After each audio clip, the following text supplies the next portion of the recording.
13장 1절부터 10절까지 말씀 합독으로 봉독합니다. 자, 시작. 그 후에 욥이 입을 열어 자기의 생일을 저주하니라. 욥이 입을 열어 이르되 내가 난 날이 멸망하였더라면 산의 아이를 배웠다 하던 그 밤도 그러하였더라면 그날이 캄캄하였더라면 하나님이 위에서 돌아보지 아니하셨더라면 빛도 그날을 비추지 않았더라면 어둠과 죽음의 그늘이 그날을 자기의 것이라 주장하였더라면 구름이 그 위에 덮였더라면 흑암이 그날을 덮었더라면 그 밤이 캄캄한 어둠에 잡혔더라면 해의 날수와 달의 수에 들지 않았더라면 그 밤에 자식을 베지 못하였더라면 그 밤에 즐거운 소리가 나지 않았더라면 나를 저주하는 자들 곧 리워야단을 격동시키기에 익숙한 자들이 그 밤을 저주하였더라면 그 밤에 새벽 별들이 어두웠더라면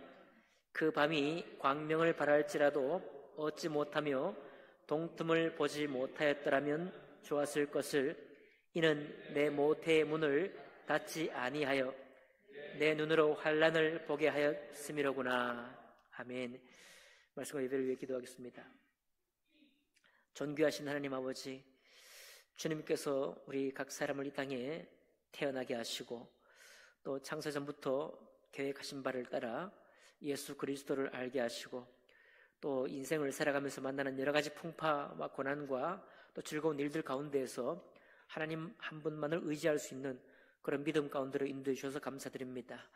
오늘 그 탁월한 믿음의 소유자 욥을 통해서 저희가 환난 앞에서 우리가 당하는 모든 사건과 또 사고들 앞에서 괴로운 일들 앞에서 어떠한 믿음으로 나아갈지를 우리가 함께 배울 수 있도록 인도해 주옵소서. 감사드리며 예수님 이름으로 기도하옵나이다. 아멘.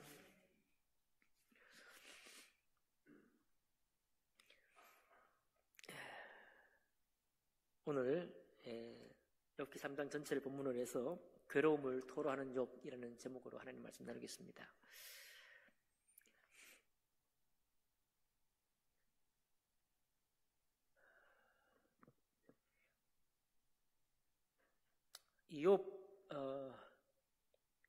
욥을 생각하면 우리가 지금까지 살아오면서 있었던 여러 가지 사건 사고들을 떠올리지 않을 수가 없습니다.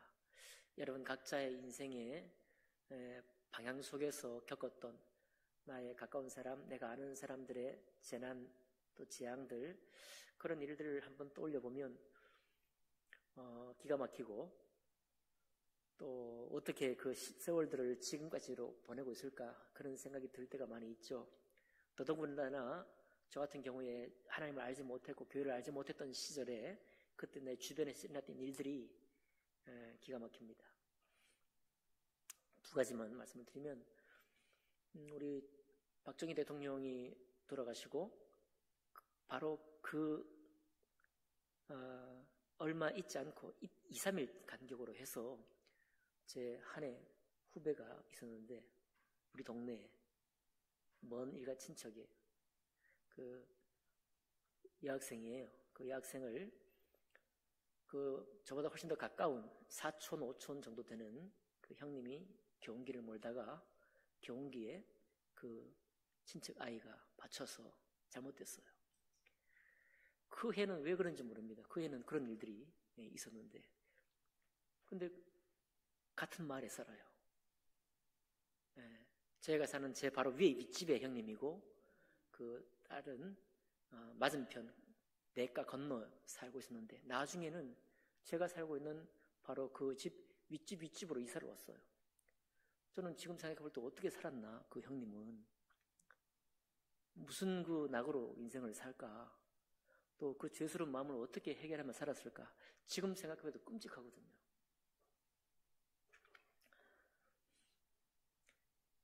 또 저의 중학교 동기입니다. 5대 독자예요. 근데 연애를 너무 빨리 해가지고 결혼하겠다고 때를 썼는데 아버지가 반대하는 통에 약물로 세상을 자기 목숨 끊어버렸어요. 그 친구도 불쌍하지만 그 친구 아버지 어머니는 무슨 낙으로 인생을 살까. 인생을 살아가는 이 삶이라는 것 자체가 무슨 낙이 있을까?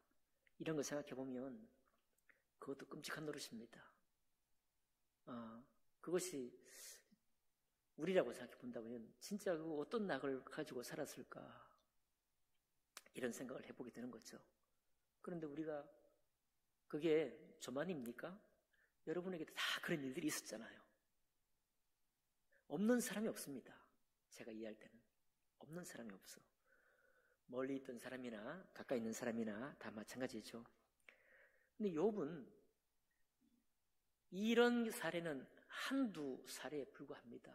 욥이 겪은 이 환난은 재앙 중에서도 이건 뭐 너무 심한 재앙이라 욥이 숨 쉰다는 것 자체가 고통일 수밖에 없는 그런 형편이죠. 욥이 당한 환난을 간단하게 정리해 보면 스바 사람과 갈대아 사람이 약탈을 해서 자기의 모든 가산을, 가축들을 전부 다 빼앗아 가버렸죠. 하나님의 불, 곧 번개가 내려와가지고 자녀들을, 광야에 큰 바람이 와서 기둥이 넘어지면서 또 자녀들을, 그렇죠? 그러니까 욥의 힘이요, 욥의 꿈이자 욥이 자기가 우리가 보통 고백하는 것처럼 내 인생의 선물이요, 내 인생에 이것보다 영광스러운 자랑이 없다고 말하는 그의 자녀들, 아리따운 자녀들, 그 아이들 7을 하루아침에 다 잃었으니 욥이 사는 이 숨 쉬는 것 자체가 고통이지 않았을까? 숨을 쉰다는 것 자체가, 자기가 살아있다는 것 자체가 죄스럽고, 우리식으로 따지면, 우리 한국적인 정서로 따지면 내가 살아있다는 것 자체가 너무 원망스럽고 죄스럽고, 차라리 이럴 때 뭐라고 합니까? 나를 데려가지, 그렇죠? 나를 데려가지 왜 나의 영광이요 자랑인 저들을 그것도 모조리 데려갈까? 거기다가 자기 몸까지 이제 병들어서 모든 사회적인 관계가 끊어지게 되었으니 그가 살 이유가 무엇이며 사는 낙이 어디에 있겠습니까? 이제 스바 사람과 갈대아 사람이 약탈한 것은 오히려 화를 낼 수 있죠. 가축이니까.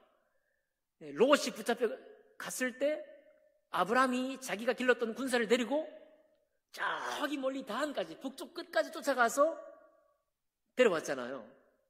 탈취해 왔단 말이에요, 다시. 그러니까 이 약탈에 간 사람들은 자기 뭐 군사를 풀든지 아니면 용병을 써서라도, 돈이 많았으니까 써서라도 막 부셔놓고 그리고 자기 찾아오면 되죠. 그러나 하나님의 불, 번개가 떨어지고 광야에 큰 바람이 와서 자기의 자녀들이 사라지게 된 것은 어떻게 합니까? 회복이 안 되는 거 아니에요? 회복이 불가능한 것입니다. 그런데 먼저 우리가 욥을 생각할 때 욥은 우리 1장과 2장에서 하나님을 욕되게 하지 않았죠. 주신 이도 여호와시오, 취하신 이도 여호와시오 뿐만 아니라 2장에서는 내가 주님께서 나에게 복을 주셨으니 화도 받지 않겠느냐라는 말로 하나님 앞에 대들지 않습니다. 이것을 일컬어서 하나님을 망령되이 일컫지 않았다라고 정리해 볼 수 있겠어요. 여러분 아마 여기 장남들은 이해하실 겁니다. 우리 차남들 사춘기 때에는 부모에 대해서 한번 저항을 해보거든요. 장남은 뭐 좀 그렇지만 차남이 한번 부모에게 딱 대들려고 한다든지 아니면 나쁜 말로 이렇게 하면 장남이 장남 역할을 하거든요. 장남이 한 대 쥐어박든지 해가지고 어디 아버지한테 그런 얘기 하냐고 이렇게. 아마 대부분 그런 또 기억도 있을 겁니다. 왜 그런가요? 다 요즘 현대 사상으로 따지면 다 한 사람의 인간일 뿐이잖아요. 아버지나 자식이나 손자나 아들이나 다 하나의 인간이요, 한계를 가진 인간이고 잘못을 할 수밖에 없는 사람이고 감정적으로 대할 수밖에 없는 그런 존재이니까, 그럼에도 불구하고 우리에게 가지고 있는 이상한, 이거는 교육받아서 알고 있다기보다는 거의 천부적으로 알고 있는 부모에 대한 약간 경외감이 있잖아요. 그렇죠? 그것 때문에 우리가 함부로 부모를 향해서 직격하면서 무슨 얘기를 하거나 그렇게 하진 않습니다. 이게 하나님을 망령되이 일컫지 않는다는 말이 다른 말이 아닌 거죠. 이게 어렵거나 복잡한 일이 아닌 것입니다. 거기에 대해서 그 경외감을 내가 받아들이는 거죠. 그런데 사실 욥이 받은 이 재난 앞에서는 하나님에 대해서 좋은 감정을 가질 수 있는 사람이 얼마나 있을까 생각해 볼 때 욥이 정말 대단한 것입니다. 욥이 하나님 앞에 하나님 이름을 망령도 일컬으면서 당신이 나한테 이럴 수 있냐 이렇게 따져 묻거나 토라질 뿐만 아니라 완전히 하나님을 등지고 다른 데로 떠나지 않고 도리어 하나님 앞에 늘 그가 하나님 앞에 살아왔던 것처럼 이런 말도 안 되는 재난 앞에서 자기 가정이 완전히 풍비박산이 난 상황 가운데 있을 때라도 하나님 앞에 여전히 있는 욥을 발견하게 됩니다. 좀 전에 오늘 우리가 부른 첫 찬양이 눈을 들어 하늘을 보라 그러잖아요. 그 찬양은 뭘 노래하고 있습니까? 주님께서 우리를 지키신다는 거예요. 주님께서 우리를 돌보신다잖아요. 욥은요? 돌보신 하나님 어디 계십니까? 복 주신 하나님 어디 계셔요? 마치 없는 것처럼. 마치 그렇게 재앙이 올 때 스톱! 하고 이삭에게 날카로운 칼을 내리 찍을 때 아브라함아! 급하게 불러서 그것을 멈추었던 하나님, 그 전능하시고 전지하신 하나님은 어디에 계시냐 이런 것입니다. 마치 안 계신 것처럼 그대로 이 재앙을 허락하신 하나님을 바라볼 수밖에 없는 것이죠. 그랬던 욥이 하나님을 경외하는 것 여전히 유지한 채로 자기의 생일을 저주합니다. 자기의 생일을 저주할 수 있어요. 이거는 하나님을 저주하는 게 아닙니다. 나중에 세 친구는 욥이 하는 말을 듣고 마치 창조주 하나님을 거슬러 말하는 것처럼 잘못 이해를 했어요. 우리도 그런 거 있잖아요. 뭐 요즘 스스로 생명을 이렇게 안는 부분에 대해서도 창조주 하나님을 거역한다 이렇게 해석하기도 하는데 그것처럼 말이죠. 누가 태어나게 한 거예요? 하나님이 태어나게 한 거잖아요. 그런데 하나님이 태어나게 한 생일을 저주한다? 그러면 하나님을 저주하는 게 아닙니까? 이렇게 간단하게 풀어가면 마치 하나님을 저주하는 것처럼 생각할지 모릅니다. 그러나 욥은요, 자기 생일만 저주하고 있어요, 지금. 이 저주는 무슨 악감정에 이런 것보다도 좀 전에 말씀드렸던 것처럼 자기가 호흡하며 살아있다는 것조차도, 이 좋은 공기조차도 자기에게는 전혀 선한 것이 못 되죠. 전혀 유익한 것이 못 되죠. 전혀 아침마다 떠오르는 태양조차도 그 태양의 아름다움이 조금도 찬양되지 못하는 상태에 있는 것입니다. 우리도 그런 경험이 있잖아요. 저도 총각 때 성탄절 교회도 몰랐을 때 하등 즐겁지 않았습니다. 성탄절 외로움만 커졌지요. 성탄절에 놀 사람도 없고 놀자는 사람도 없고 데이트하자는 아가씨도 없고. 그러니까 봄에 그렇죠? 우리가 이제 어떤 해결해야 될 과제가 있는데 내년에 봄이 됩니다. 봄에 막 사람들을 들로 산으로 아름다운 꽃들을 보면서 좋아하는데 문제를 잔뜩 안고 있는 그 사람은 4월이 싫죠. 봄이 싫은 겁니다. 봄이 나와 아무 상관이 없는 것이죠. 욥이 지금 그런 것입니다. 욥은 지금까지 우리가 노래할 수 있는 모든 하나님의 아름다운 세계, 하나님이 창조하시는 창조주의 손길, 그 모든 손길조차 욥이 지금 그 모든 것들을 아름답게 찬양할 만한 하등의 마음이 없는 것입니다. 완전히 바닥이 된 거죠. 그랬을 때 자기의 생일을 저주하는데, 우리의 이 성경은 여러분 좀 전에 보니까 내가 낱날이 멸망하였더라면 이렇게 가정법을 하잖아요. 있지도 않을, 있을 수 없는 일이지만 만약 그때 내가 아직 태어나지 않았더라면, 내가 태어날 때 어머니의 그 태에서 태어나자마자 낙태가 되었더라면, 처음에는 아유 그날이 없었더라면 이렇게 말합니다. 그날이 없었더라면, 그죠? 그날이 캄캄하였더라면, 하나님이 위에서 돌아보지 않으셨더라면, 빛도 그날을 비추지 않았더라면, 그 밤이 캄캄한 어둠에 잡혔더라면, 해의 날수와 달의 수에 들지 않았더라면, 아예 달력이 없었더라면 이런 얘기죠. 달력에 내가 태어났던 그날, 그 밤, 그 새벽 그 자체가 아예 없었더라면 내가 오늘 이렇게 이 고통을 만나야 할 이유가 없었을 텐데 라고 이렇게 말합니다. 그렇게 자기 태어남 자체를 저주하고, 두 번째 또 뭘 저주하는가 하면, 그렇게 태어났다고 하더라도, 그렇게 내 생명이 잉태되었다고 하더라도 태어나자마자 왜 죽지 않았을까? 왜 내가 그때 어머니의 젖을 빨았을까? 라고 한탄하고 있는 거예요. 그죠? 여기에 11절 보니까 어찌하여 내가 태에서 죽어나오지 아니하였던가? 태어나더라도 사산되지 않았을까? 어찌하여 내 어머니가 해산할 때 내가 숨지지 않았던가? 예. 출산의 고통에서 죽는 아이들도 있잖아요. 왜 그때 내가 죽지 않았던가? 이런 얘기입니다. 왜 내가 입에 힘이 있어갖고 어머니 젖을 빨았을까? 빨 힘이 없었어야 그때 나와서 죽었으면 좋았을 텐데, 그렇게 말합니다. 여기에 그치지 아니하고 죽음을 찬양까지 해요.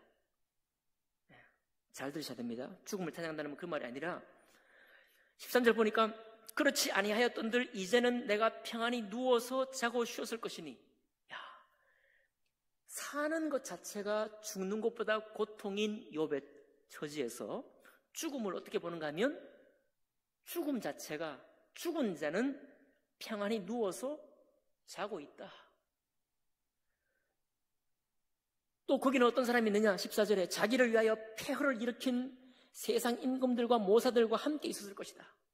옛날에 이미 세상을 떠난 유명을 달리한 임금들도 그 죽은 곳에서 거기 아무 자기 영화도 없이, 영화를 누림도 없고 아픔도 없이 그냥 거기에 자고 있을 것이고, 내가 함께 혹시 금을 가지며 은으로 집을 채운 고관들과 함께 이 땅에 살면서 그렇게 부귀영화를 누렸던 그 정치 지도자들, 경제 지도자들과 함께 내가 거기에 그대로 아무런 소문이나 고통 없이 거기 함께 누워있을 것이고, 16절에 또는 낙태되어 땅에 묻힌 아이처럼 나는 존재하지 않았겠고 빛을 보지 못한 아이들 같았을 것이로다.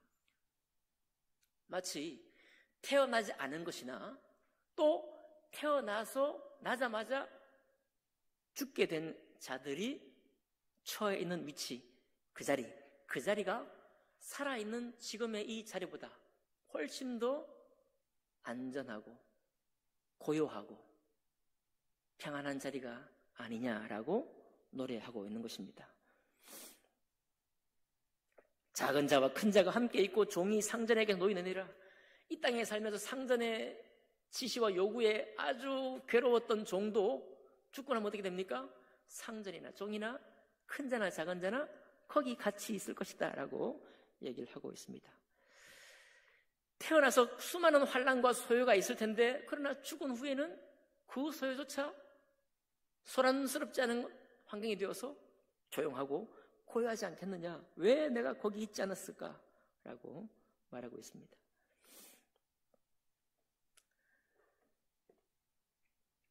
그런데 이런 환경에 있는데 욥이 어떻게 자기 신앙과 삶을 살 어떤 동기나 목적이나 소망이 있을 수 있었을까요?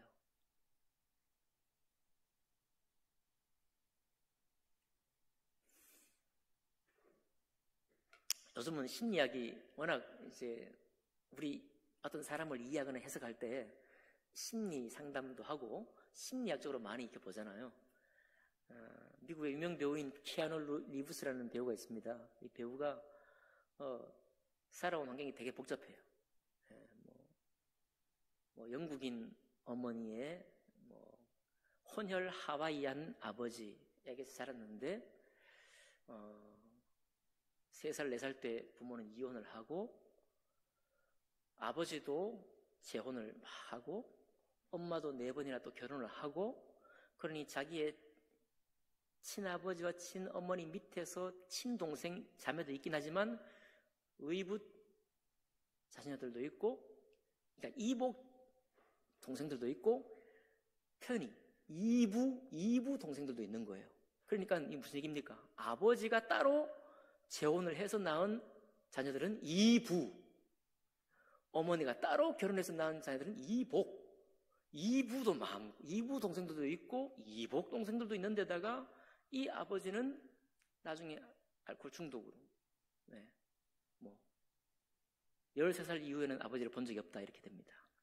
그래서 이 배우가 워낙 또 연기도 좋고 워낙 유명했던 배우이기 때문에 이분이 막 노숙 생활하는 것처럼 갑자기 막 그런 게 포착이 된 거예요.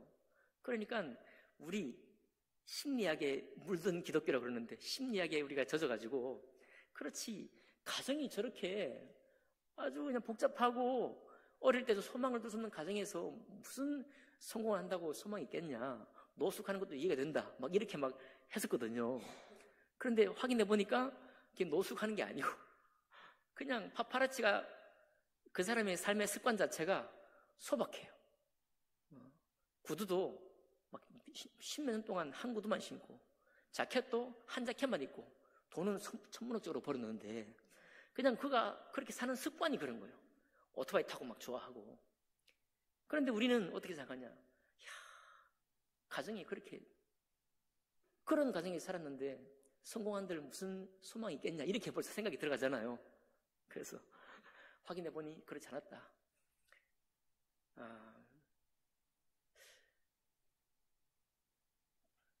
욥이 하나님 앞에 신앙을 가질 수 있었던 짧은 하나의 이유를 이 3장에서 한번 살펴볼 수 있게 됩니다. 한번 보겠습니다. 23절 한번 읽어볼게요. 23절 같이 읽습니다. 시작. 하나님에게 둘러싸여 길이 아득한 사람에게 어찌 빛을 주셨는고. 예, 이렇게 됩니다. 자, 지금 이 말할 수 없는 괴로움을 겪은 욥이, 그리고 우리가 항상 신앙하면서 우리의 노래요, 우리의 찬양의 제목은 오늘 눈을 들어 산을 보라의 찬양처럼 하나님 우리를 돌보아 주시고 지켜주셔서 감사합니다 라고 하는 이것이 기본적인 찬양의 제목인데, 그러니 우리의 신앙의 중심 가운데 있는 것은 하나님이 우리를 보호하고 계시다는 거예요. 그렇죠? 하나님 우리를 돌보신다, 하나님 우리를 보호하신다. 이게 우리의 상당히 강력한 신앙의 목적이기도 하고 이유이기도 하고 바로 그런 내용입니다. 욥은 지금 어떻게 되느냐, 우리를 돌아보시는 하나님이 오히려 자기를 둘러싸고 괴롭히는 거예요. 그러니까 돌아보시고 나를 지켜서 복되게 하실 하나님이 오히려 복이라도 들어올까봐 못 들어오도록, 욥에게 좋은 것들은 하나도 못 들어오도록 하나님이 꽉 걸어 잠그고 거기서 그냥 모든 재난을 쏟아부어 버리는 것입니다. 우리의 신앙의 고백으로는 하나님이 닫으면 열 자가 없고 하나님이 열면 닫을 자가 없는데, 그 말을 조금 더 확대해서 말하면요, 하나님이 우리를 지켜 보호하시면 우리를 해코지 할 어떤 것도 있지 아니할 것이고, 반대로 하나님이 우리에게 고난을 주기로 작정하시면 그 어떤 나를 도왔던 도움도 쓸모가 없게 된다는 것입니다. 그런데 하나님이 그렇게 하신다 이 말이에요. 중요한 건 뭐냐면, 제가 좀 전에 제 경험 속에 있던 두 가지 사건들 말씀을 드렸지만, 제가 왜 지금도 신앙이 없을 때 그 기억들이니까 그분들의 살아가는 삶이 어땠을까가 가늠이 잘 안 되고 어떻게 살았나 걱정스럽지만은, 욥이 자기 신앙 가운데 하나님을 향한 믿음을 지킬 수 있었던 유일한 하나의 흔적이 뭐냐면, 이 괴로움과 이 고난을 허락하신 분이 누구다? 하나님이시라는 사실입니다. 하나님에게 뭐하여? 둘러싸여 그랬어요. 그러니까 왜 옥장이 무너집니까? 그냥 실수, 그때 한 번의 실수 때문에 너무 아깝고 귀한 생명이 세상을 떠나게 되는 가족 사이의 비극, 피해가 생긴 거죠. 그때 그 죄책 어떻게 회복 안 되고 씻을 수도 없고 어떻게 살아가야 될지도, 나의 성공이 뭐 그렇게 대단히 자랑스럽겠습니까? 오히려 내가 좋아지면 좋아질수록 더 뚜렷하게 떠오를 장면이 그 장면일 것 같아요. 그러나 그렇게 생각하는 이유는 바로 그 사건 속에 있는 하나님을 발견하지 못하기 때문에 그렇습니다. 저 같은 경우에도요. 그러니까 이거 좀 괴롭게 우리가 받아들여야 되는 건데요. 우리가 만나는 재난이나 괴로움 사건 속에 하나님이 허락하신 환경이라는 이 믿음이 중요하다는 겁니다. 하나님이 내가 원하든 원치 않든, 내가 정말 이것만큼은 하나님이 나에게 주지 않기를 간절히 구했건만 라고 했든 하지 않았던 것 간에 하나님의 환경이라는 거예요. 그것조차도 내가 내 실수를 하지 않았다고 도저히 떼어놓을 수 없는, 내 실수가 그대로 들어가 있는, 내 잘못이 들어가 있는 그 일이라고 할지라도 그것은 하나님이 나에게 허락하신 새로운 환경입니다. 고통스러운 환경이죠. 물론 아픈 환경이죠. 괴로운 환경인 것이죠. 그런데 그 환경을 하나님이 그것도 둘러싸 나를 애워싸서 지금 괴롭히시는 환경이다 라고 욥은 지금 보고 있는 것입니다. 그렇기 때문에 욥에게는 스스로는 살 소망이나 살 이유가 없을 수도 있지만은 욥이 할 수 있는 게 있어요. 욥에게 남아있는 것 있습니다. 뭐냐면 하나님께 묻는 거예요. 하나님께 묻는 것입니다. 그리고 묻는 것과 동시에 주님과 함께 사귀는 거예요. 대화하는 것입니다. 근데 그 믿음이 욥에게 있었던 것입니다. 그 믿음이. 전쟁에, 지난주도 말씀드렸지만 전쟁에 지금도 엄청나게 많은 사람이 죽지 않습니까? 어떤 날은 70만 명. 70만 명을 어떻게 해? 네. 지금은 더 많은 사람이 죽을 수 있는 환경이 또 마련되고 있습니다. 그 가정은 우리에게서 멀리 떨어져 있는 남의 나라 이야기지만은 그 가정도 우리와 똑같은 아픔도 알고 괴로움도 알고 기쁨도 알고 가족의 소중함도 알고 있는 사람들이죠. 어떻게 할까요? 지도자 한번 잘못 만나가지고 이렇게 됐다고 할까요? 무슨 이유를 댈 수도 있지만은, 그러나 우리가 알고 있는 것은 참새 한 마리도 하나님이 허락지 않으시면 떨어지지 않죠. 하나님이 먹이시면 들풀도 다 일일이 먹이신다라고까지 말하고 있습니다.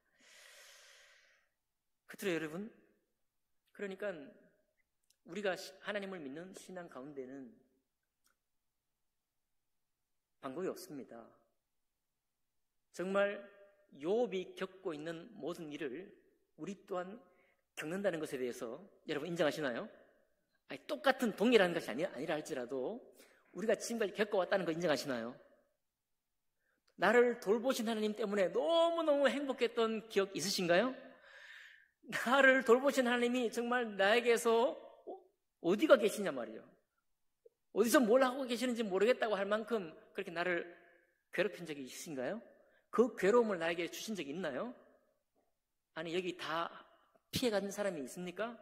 한 사람도 없잖아요. 속된 말로, 시쳇말로 우리의 운명은 10년 주기로 변한다는 말도 있는데, 그죠? 그러니까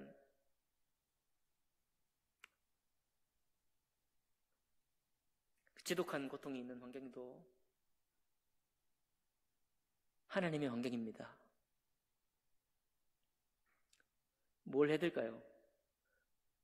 아마 다음 주부터 보게 될 주변에 신실하다는 사람이 여러분을 공격할지 몰라요. 너 그렇게 살았으니까 너 그런 일을 당할 만해. 이럴지도 모르겠습니다. 우리가 보통 잘하는 거죠. 우리 다 잘하는 거예요, 그런 거. 이건 뭐 은혜만 없으면 태어나서 하는 사람들이 가장 잘하는 게 학교에서 가르치지 않아도 하는 게 정주하는 건 아주 잘하거든요. 전문가 뺨칩니다. 우리가 정주에는 너무 빠르니까요. 그렇지만 그 환경이 우리에게 주어진다면, 여러분과 저에게 주어진다면 여기에 하나님이 계시다라고 하는 고백이 있기를 원합니다.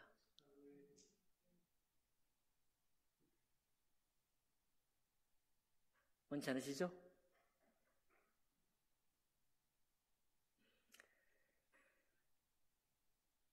그리고 마지막으로 욥은요, 그러나 여기 하나님이 계시다는 것 때문에 자기의 상한 심정을 고백할 줄 모르는 바보가 아니었습니다. 세 친구는 창조주 하나님을 신성 모독한다라고까지 오해할 만한 고백이었지만 자기의 생일을 저주하고 자기의 낱날을 저주하고 자기를 낳은 어머니의 뱃속을 임신한 그 배를 그렇게 하는 것, 또 살아있는 삶보다 죽는 게 훨씬 낫다. 내가 그때 죽었더라면 좋았을 텐데 라는 이 고백을 막 합니다. 이 고백은 내장이 하는 거예요. 자기 심장이 하는 고백입니다. 끊어진 창자가 쏘아 올리는 고백인 거죠.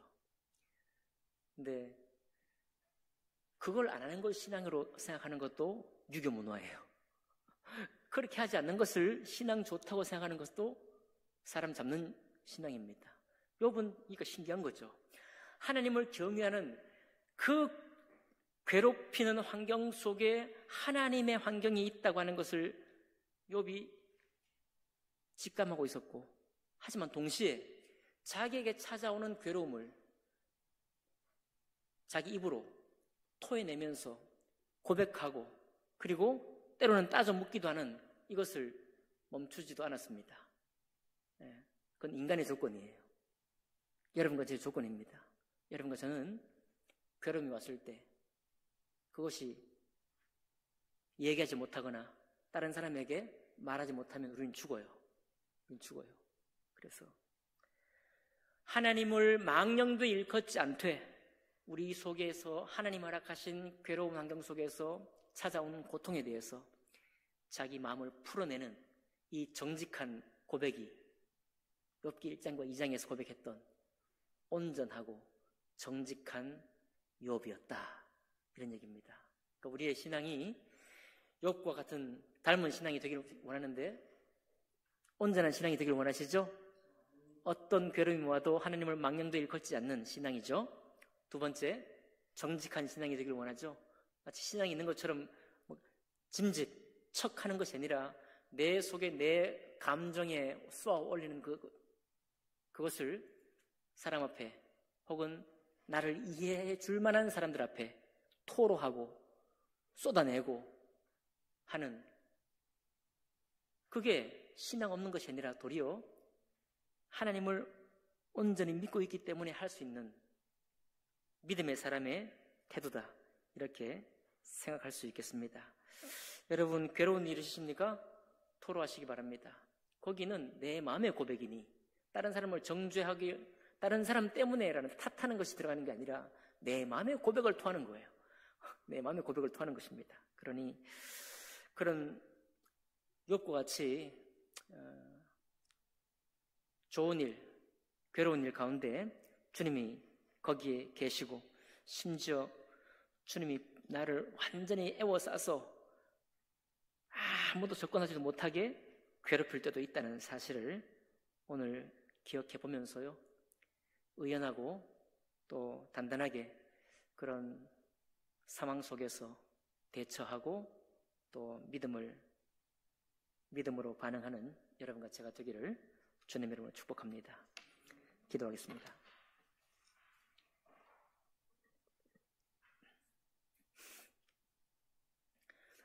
살아계신 하나님 아버지, 감사합니다. 우리의 좋은 것만 취하고자 하는 이 욕심, 이 정욕에 대해서 우리가 해방되기 원하고, 오직 하나님께서 나에게 허락하시는 그 일을 받아 안고 그 속에서 주님과 함께 사귀며 주님과 함께 걸어갈 수 있는 저희들의 신앙이 되기를 원합니다. 하나님, 그저 이 땅에서 잘 되는 것에 우리가 너무 연연하지 않을 수 있도록 축복해 주옵소서.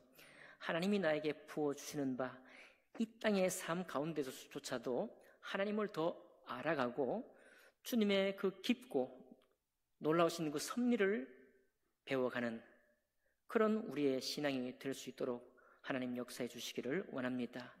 그렇게 하실 주님 찬양하며 감사할 때 귀하신 우리 주 예수님 이름으로 기도하옵나이다. 아멘.